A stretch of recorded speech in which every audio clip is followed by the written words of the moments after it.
All right, so in lab we've been doing a lot of IR spectroscopy, which is a really nice, cheap, easy technique for determining functional groups. However, it's pretty limited, as you guys saw in the pod. It doesn't clearly tell you very much besides the functional groups that are present or absent, right? Mass spec is a much, much more powerful tool. It can very clearly tell you the molecular weight of a compound, and it can give you a lot of structural clues as to its connectivity. So let's take a look at how mass spectroscopy works. And let's say we've got a carbon-carbon bond. And I'm just going to draw on some substituents coming off of each of those carbons. Essentially what you can do is you can fire electrons at this. So let me make this a little squiggly. And if we fire electrons at this, we can essentially hit another electron in a bond or in the molecule and dislodge it, almost like billiard balls, right? So if we think about this bond right here, it consists of 2 electrons.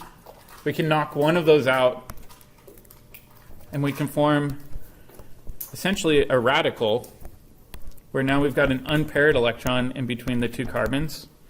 And this entire complex now, because it's missing an electron, has a positive charge. This is referred to as a radical cation. So radicals typically aren't charged. However, in this case, because we've kicked off an electron, it does carry a charge. So there are situations where you have radical cations or anions. In our chapter, when we discuss radicals, we're normally dealing with neutral radicals. So the radicals are still around somewhere. Mm-hmm. Okay. All right, at this step, this radical cation is incredibly unstable. It will fragment apart. And this electron can pick one of these carbons to hop over onto. So for example, the carbon on the left now is going to form a carbocation, and the carbon on the right is going to form a radical.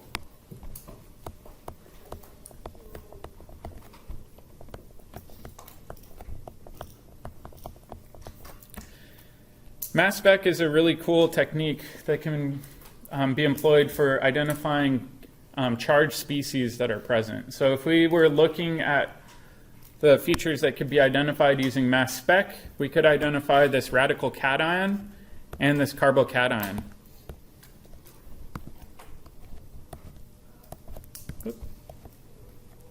So we'll say mass spec can only see ions. What about the radical or the original molecule? They're completely invisible. So in this case, we have to be very, very careful when we're looking at these to make sure that what we're looking at has a charge, whether that's positive or negative. In our textbook, almost all of the examples, I think all of them actually, include cations and not anions. However, there are mass specs where you can identify anions instead of cations, so you have to be careful. All right, and let's take a look at the really, really dumbed down physics for how this works. Because I'm a chemist, I don't want to get too fancy. And let's say I've got a cation, and over here, I'm going to shoot this cation through a magnet, essentially, where I've got a charged pole on one side with a positive charge and a negative pole on the other side. And imagine you're this ion and you're going through this magnet. Which way do you think you're going to be deflected? Down, right? So this cation, as it goes through this magnetic field, is going to actually bend downwards a little bit. And so you can imagine it, maybe we'll get deflected down. And then on the back side, what you've got is this piece over here that's a detector. And essentially what this detector is doing is it's measuring the amount of distance that the cation was deflected. So it'll say, you know what, if it wasn't deflected at all, it would have gone straight along that red dotted line. But in fact, due to that magnetic field, it was getting pulled down a little bit. What do you think can impact the amount of deflection? The weight, right? If you're a really light ion, you're going to be deflected a lot more than a heavy ion, right? What's something else that could impact it? The The charge, right? So if you've got a +1 charge versus a +2 charge, you're going to be deflected differently, right? So if you've got a charge of +2, you're going to be deflected a lot more than if you're an ion with a charge of +1. So mass and charge are the big things that mass spec looks at. That's what determines the deflection. So if we look at the really simple view of the detector, you don't need to copy this down. I just wanted to show you. Essentially what you do is you will take a syringe full of your sample, and you really, really need very, very little sample.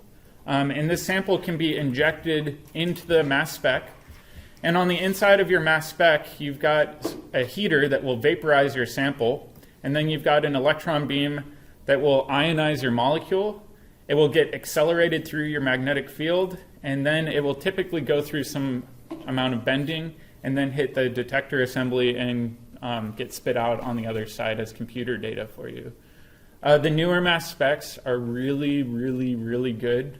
They can tell you the mass of your molecule all the way out to the thousandths or even higher place. So they're a really powerful tool for determining the identity of an unknown compound. So let's take a look at a super simple computer readout. So for this example, we've got methane, so CH4. And you can see it's got a bunch of different peaks coming off. And let's try to interpret what's going on here. First thing I want to look at is down on the bottom here, we've got this M to Z. This is referred to as your mass to charge ratio. Your mass to charge ratio tells you the mass of your ion, and it divides it by the charge of your ion.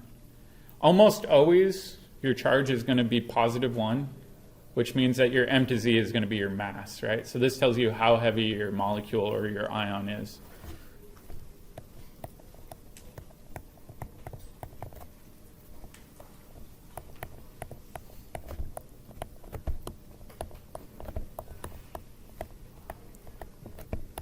So usually Z equals 1, so M to Z, or M divided by Z equals mass.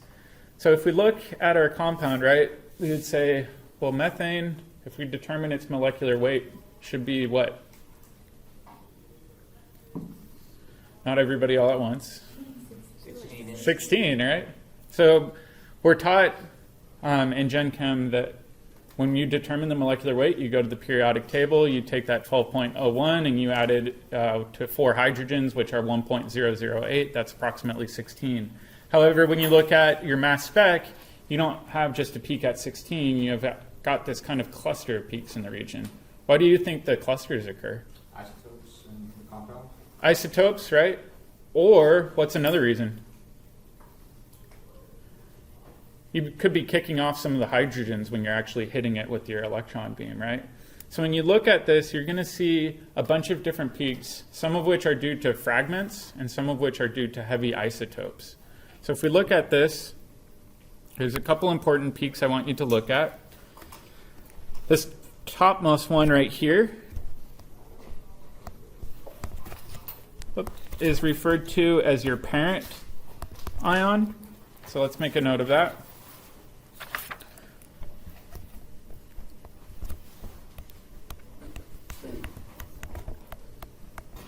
And this is the ion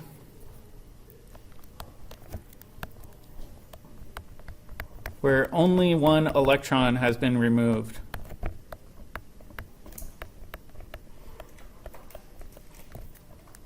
So we'll make a note there.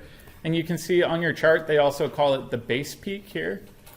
Your base peak is a little bit different than your parent ion. Your base peak is just identified as the tallest peak that comes out of your mass spec. Yep. For the ion where only one E was removed, are you talking about like a pair of E removed, so it has a charge? Yeah, so like one hydrogen was removed? So if we go back up here, we said if you take a neutral molecule and you fire an electron beam at it, you form a radical cation.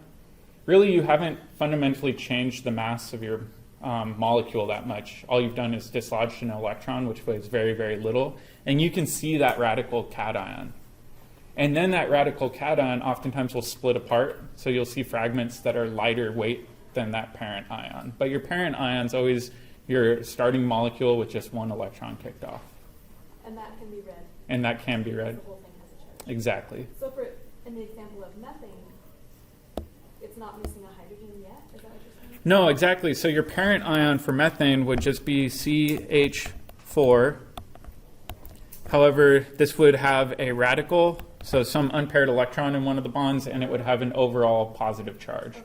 I was thinking of it as losing a hydrogen already, but you're Yeah. saying before it loses a hydrogen. Exactly. When you send methane through a mass spec, the parent ion is just that methane that's lost an electron. And then these peaks over on the left-hand side of that parent peak, those are your fragmented peaks where you have lost some hydrogens or you've lost other parts of your molecule. So over here to the left, we've got fragments.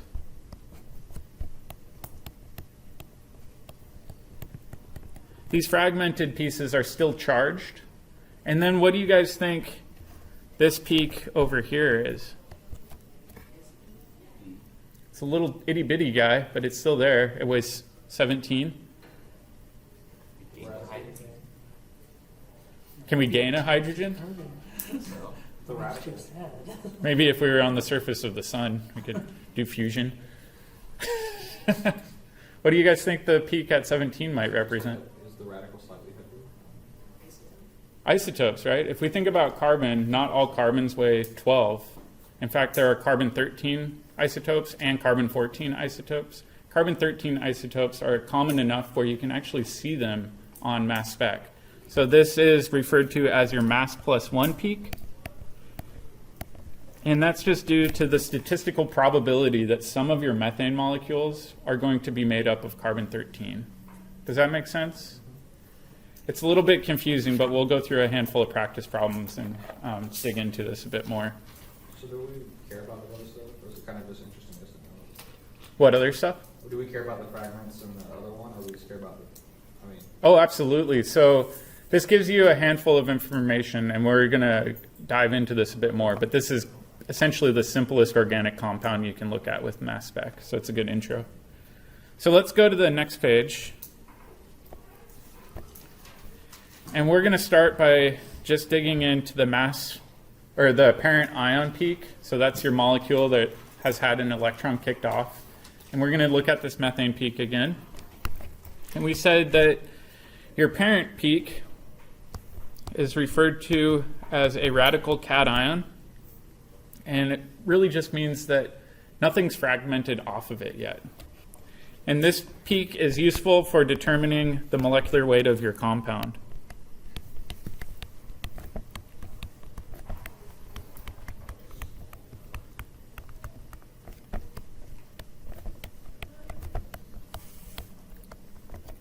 Typically, this parent peak, if you're trying to look for it, is going to be the furthest on the right on your spectrum because obviously it needs to be the heaviest.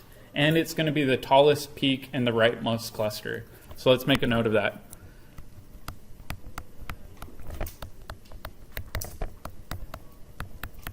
Tallest peak in the rightmost cluster.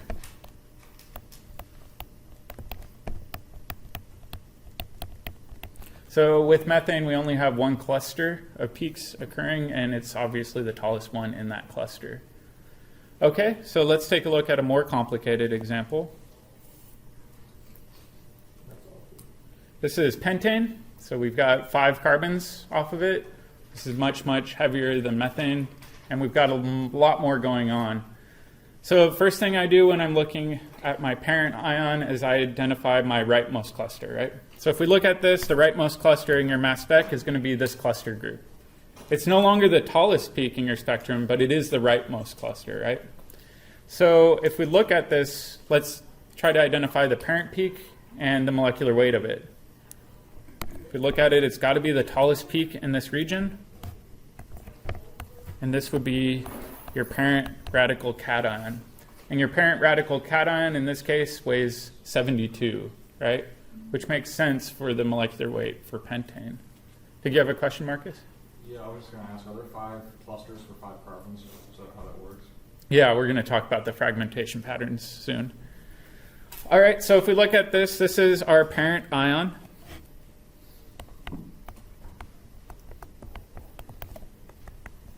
Sometimes you'll see this referred to as your molecular ion or your parent ion. They're used interchangeably depending on the textbook or source that you're looking at. And then we typically identify our base peak too. What's the base peak most likely going to be? 40. Yeah, it's just the tallest one in your spectrum. So people oftentimes get these confused, the parent ion versus your base peak. Your base peak's the tallest one in your spectrum. The parent ion is going to be the tallest one in the rightmost cluster. So your base peak here would be this large peak at around, what would that be, 44. 43, I think. Okay, so now we've got to try to interpret what's going on with these. What do you think the peak is right here? 4 carbons instead of 5. Yeah, 4 carbons. So what's happened is as we formed our ionized species, we lost some sort of CH3 group, right? So if we look at this, we could label this as loss of CH3. So if we think about this, right, a CH3 group would be minus 15. So we could say minus 15 corresponds to the loss of some sort of methyl group getting kicked off of your molecule. If we go over here, this would be loss of an ethyl group.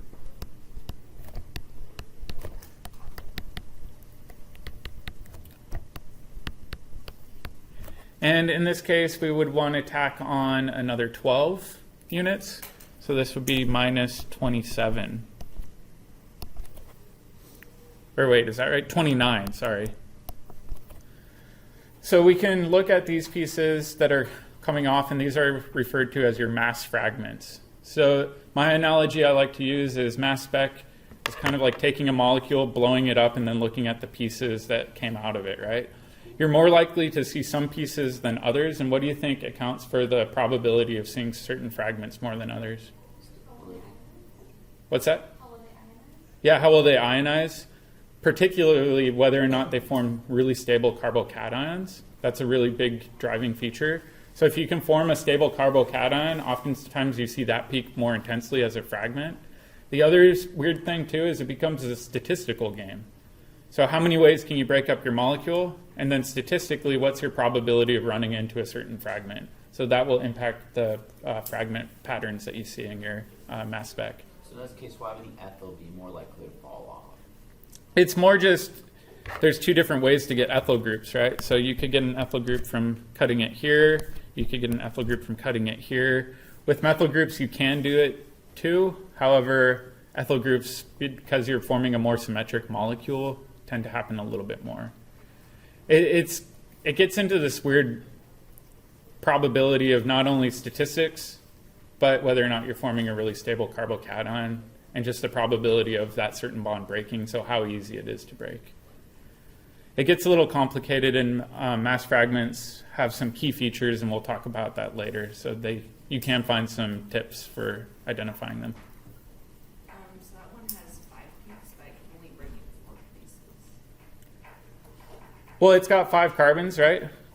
So this would be 5 carbons, this would be 4, this would be 3, this would be 2, and this would be 1. Right? So you've got your mass fragment for breaking it all the way down to a 1 carbon fragment. Does that make sense? Okay, I'll show you guys a good trick though. So right now our molecular ion weighs 72, and that's a useful hint that there are no nitrogens in this compound, and I'll show you guys what I mean by that.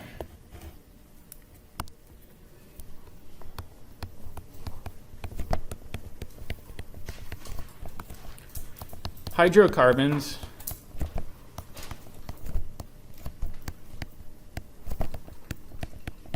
even those with oxygen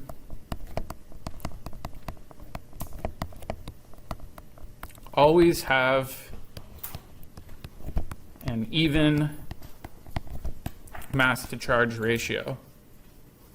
So let's take a look at what's going on here. So with pentane, you can see that this was an even number because it's a hydrocarbon. But as soon as we exchange one of these atoms for nitrogen, our molecular weight changes to 73. So anytime you have an odd number of nitrogens, your parent ion will also have an odd number too. However, one thing you got to be cautious about is what happens if you have two nitrogens.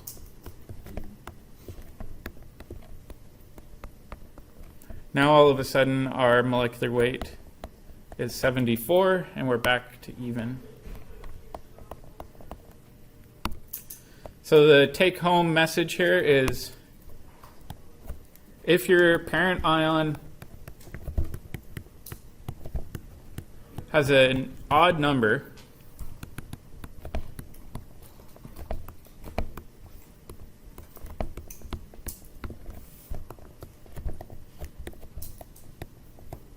you must have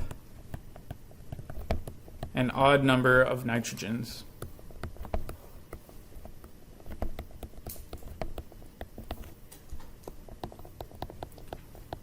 So for example, if I gave you an unknown mass spec and all you had access to were the peaks, you could slowly elucidate the molecular formula based on that parent ion and whether or not it's even or odd, and a couple other features which we'll talk about next. Does that make sense?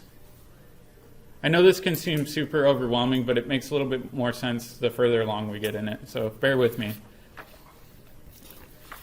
All right, so we've gone through that parent ion peak, which tells us the molecular weight and whether or not we have nitrogens in there. Now let's move on to the mass plus one peak. And what was the mass plus one peak? Because of isotope effects, right? So the mass plus one radical cation is due to heavy isotopes.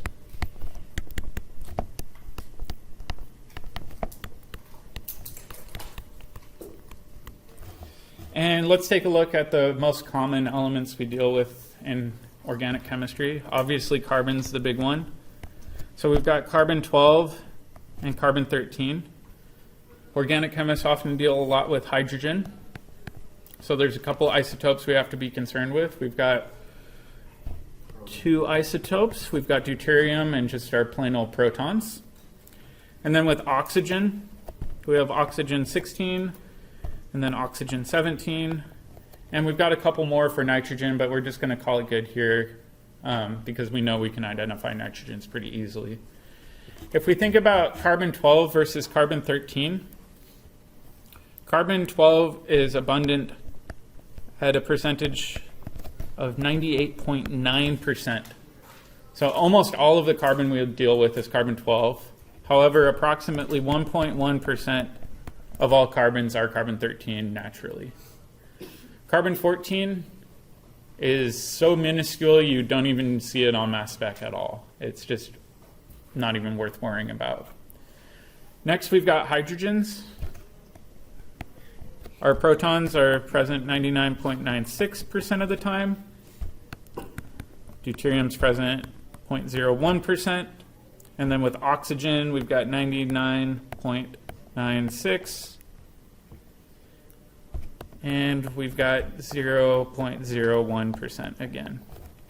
So if we look at our heavy isotopes, really the percentage of running into a deuterium or a heavy oxygen atom is just really minuscule, right? It's 0.01%.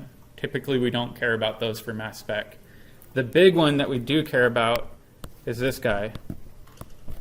This is significant.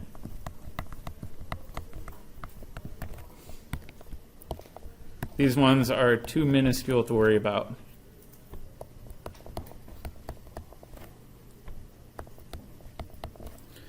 So really when we're looking at the mass plus one peak, we're looking at the carbon-13 atoms that are present. But I'll show you guys a cool trick.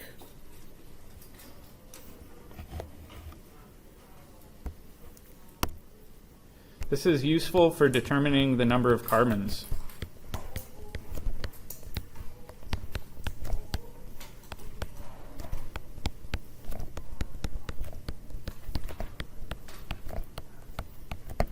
in your sample. And there's a super easy math formula. You can say number of carbons is equal to your mass plus 1 radical cation intensity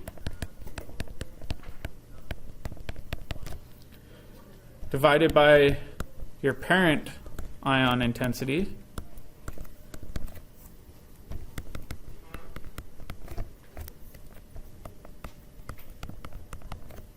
and I'm just going to bracket all of this. And I'm going to multiply this by 100. And then on the bottom, we're just going to divide that by 1.1. So really, we're looking at the ratio of your mass plus 1 to your parent ion peak and dividing that by the probability of it being a carbon-13 atom. So let's work through a couple of examples.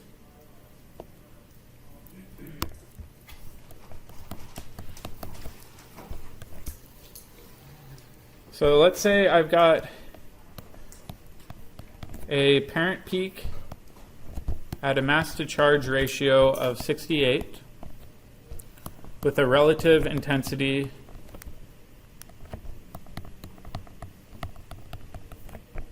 of 100. And then my mass plus 1 peak, which is right next to it, is obviously going to be a lot smaller. And it's going to be at a mass to charge ratio of 69. However, its relative intensity is going to be 4.3. How many carbons are present in our unknown sample?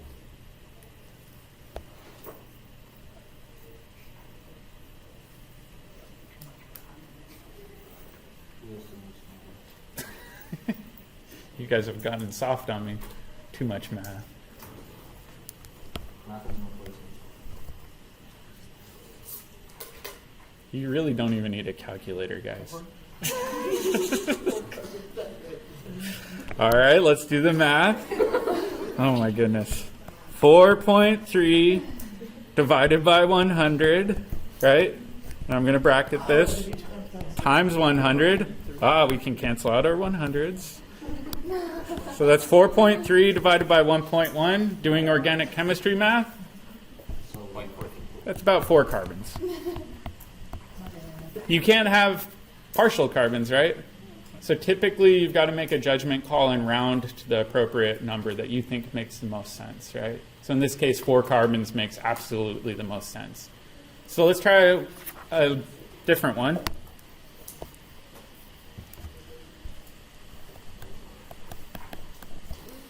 So for this one, we've got our radical cation at a mass to charge of 96, and its relative intensity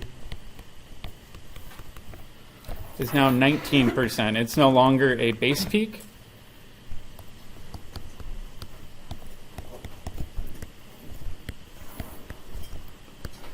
And then the mass plus 1 peak going to be at a relative intensity of 1.5%. This one you might need a calculator for.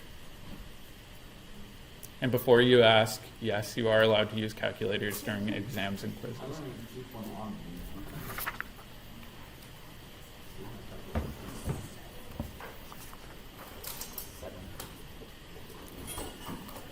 So if we go through, that would be what, 1.5 divided by 19.0, we'll bracket it, times 100, divided by 1.1.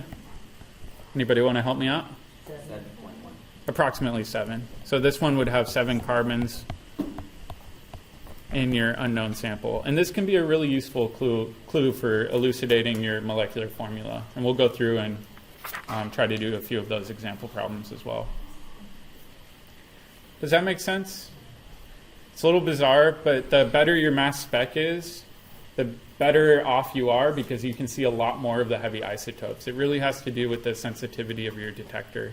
If you've got a super duper high-end mass spec, it will definitively tell you the molecular formula and you don't even have to try. If you've got a crude one, or a cheap one, that means you do have to sometimes figure it out on your own. And we're going to be trained on how to figure it out on our own. Yep. Since these things are dealing with really small samples, do we have to run like a, because there's, stuff in there, do we have to run a background? Like, if you use a mass spec, you have to run a background before you put your sample in? That's a good question. So your mass spec, the question was, do you have to run a background? No, you do not. With mass spec, your carrier gas is typically an inert gas like helium. Okay. So helium, it's really, really, really hard to ionize helium. It's the hardest to ionize on the periodic table. So if you use that as a carrier gas, it's just invisible by the mass spec, but your ions are visible, right? All right, so let's switch gears a little bit, and I'm going to throw you guys a curveball. Do we get to use mass spec? Do we have it? Or actually, let's do some more practice. I forgot I had a practice page added in. And then we'll do the curveball. So I pulled this from our textbook, and it says, using the relative abundance of the mass plus one radical cation peak to propose a molecular formula. And I've given you all of the data that you need on this chart right here. So I'll give you guys a minute to work on this, and then see if you can figure out what the rest of your molecule is. This will tell you the number of carbons, but what do you think your other atoms could be in your molecule? Hydrogen, and do you think there's going to be nitrogen in here?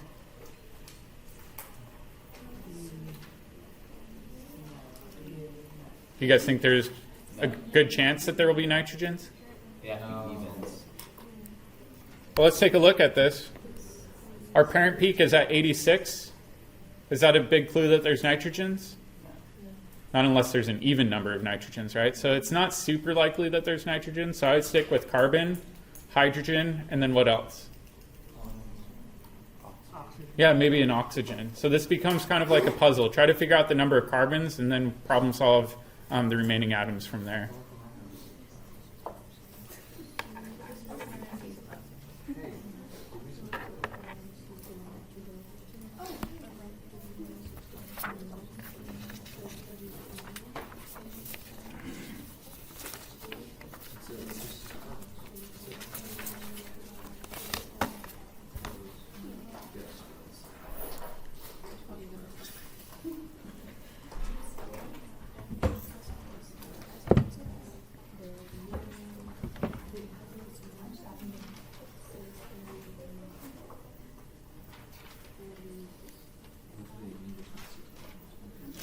And then once you think you got the number of carbons, give me a thumbs up. Got a few thumbs already. Well,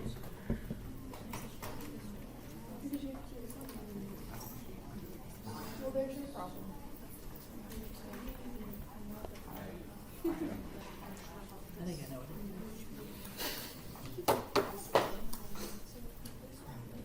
Probably.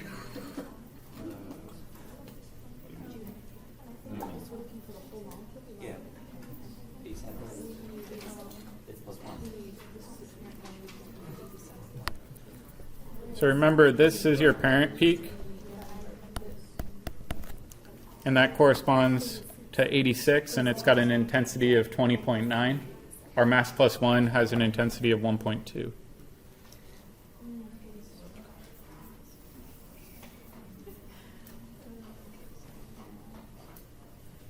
don't need to determine the shape, just the numbers. We'll get there. Yeah.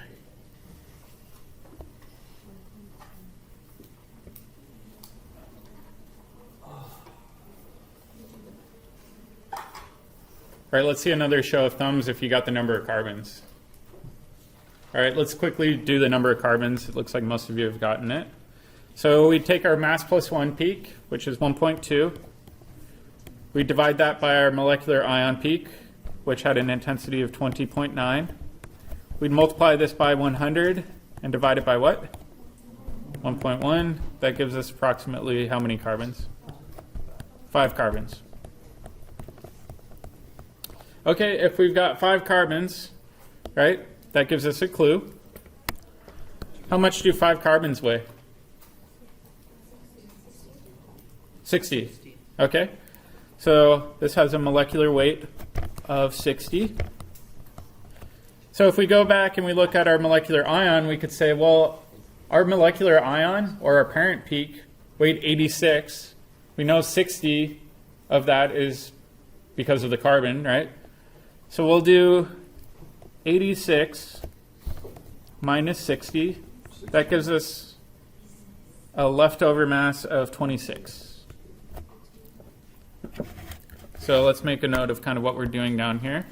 This was our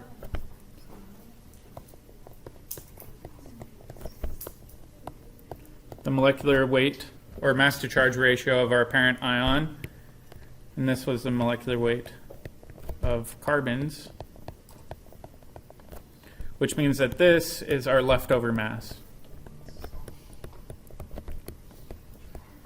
So let's go back and definitively prove to ourselves that we don't have nitrogen in here. Why can't we possibly have nitrogen? Because of nitrogen. It would be 28. You'd have to be even, so you need two. Yeah, exactly. If it were even, we'd have to have an even number of nitrogens. If we had 2 nitrogens, we would have an atomic mass of 28. That just simply doesn't work in. So we know we absolutely cannot have nitrogens in this molecule. So we know this leftover mass must consist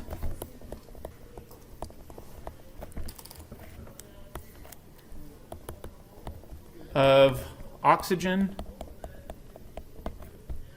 and or hydrogen. So in this case, do you think we can have 26 hydrogens on there? Not unless you're making some crazy Texas carbons. It is physically impossible to stuff 26 hydrogens off of 5 carbons, right?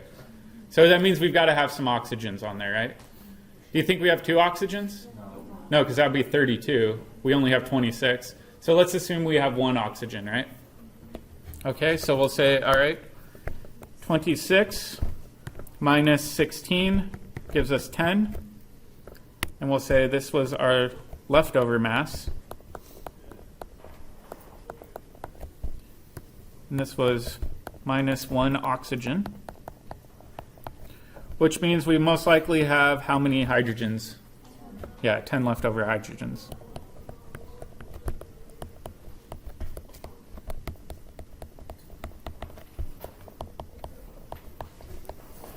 Okay, so now we've got enough to piece together our molecular weight, right? Or our molecular formula. In this case, we know we've got 5 carbons, we've got 1 oxygen, and we've got 10 hydrogens. So let's just write this down. So C5OH10, or C5H10O, I guess would be the more appropriate way of writing this out. Does this tell us the structure? No. It at least narrows it down a little bit, but I'll show you guys a cool trick you can do too to find out some more information. This tells you the molecular weight, or molecular formula, excuse me.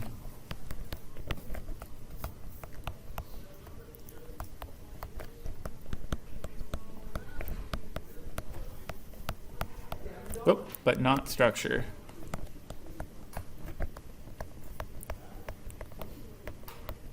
Okay, but let's do this trick now. And this trick is the hydrogen deficiency index, or HDI. And with an HDI, there's a really simple calculation you can do where it's 1/2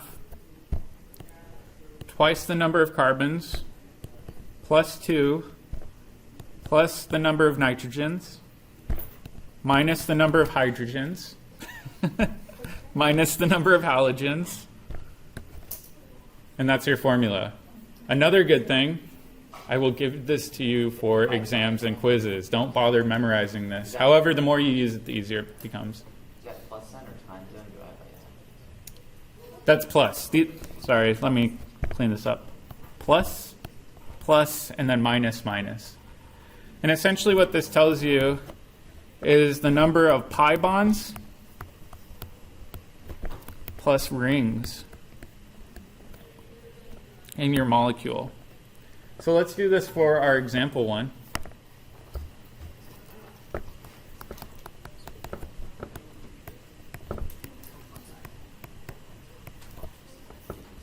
So we had C5H10O. That means we'd go 1/2 2 times 5. That was our number of carbons. Plus 2 plus 0, we didn't have any nitrogens, minus 10, that was our hydrogens, and we didn't have any halogens, so we'll do minus 0. Okay, so we've got 10 plus 2 minus 10, that means it's 2. That means this has an HDI of 1, right? What's that HOI stand for? Hydrogen Deficiency Index. Different books call it different things. I think our textbook refers to it as Hydrogen Deficiency Index. So the compound must have a pi bond or a ring, yeah.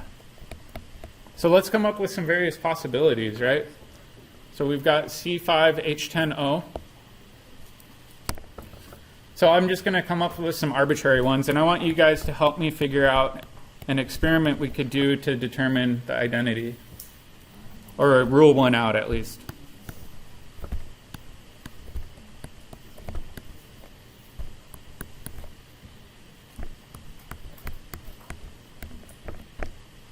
Oop, 1, 2, 3, 4, 5.